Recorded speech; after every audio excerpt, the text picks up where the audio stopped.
দেখতে দেখতে এক মাস পূর্তিতে পড়েছে, 1 মাসে পড়েছে, কিন্তু রক্তের দাগ কিন্তু এখনো শুকায়নি এবং ক্রমান্বয়ে কিন্তু শহীদের মিছিলের যে সারি সেটা কিন্তু দীর্ঘ থেকে দীর্ঘতর হচ্ছে।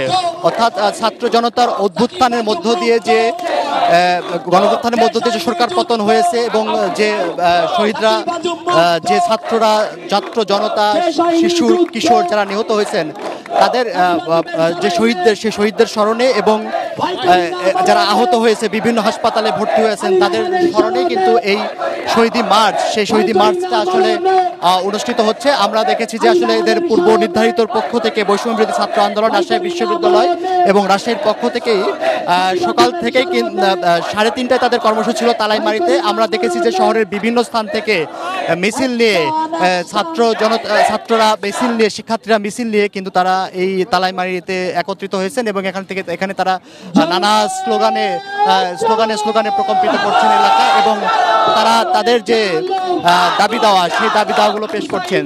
যেহেতু আসলে রাজশাহী এই তালাইবাড়িতে প্রধান কর্মসূচি অনুষ্ঠিত হচ্ছে শহীদি মার্চের, এর বাইরে রাজশাহী সাহেববাজার 0 পয়েন্টও সেখানে ছাত্র জনতার কথা উপস্থিত হওয়ার কথা ছিল।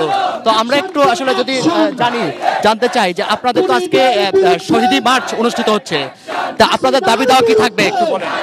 আমাদের দাবি এখন আমরা জানি যে স্বাধীনতা রক্ষার থেকে স্বাধীনতা অর্জনের চেয়ে স্বাধীনতা রক্ষা করা কঠিন।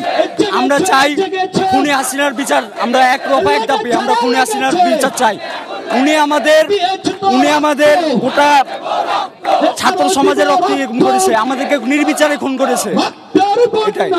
ধন্যবাদ আপনাকে।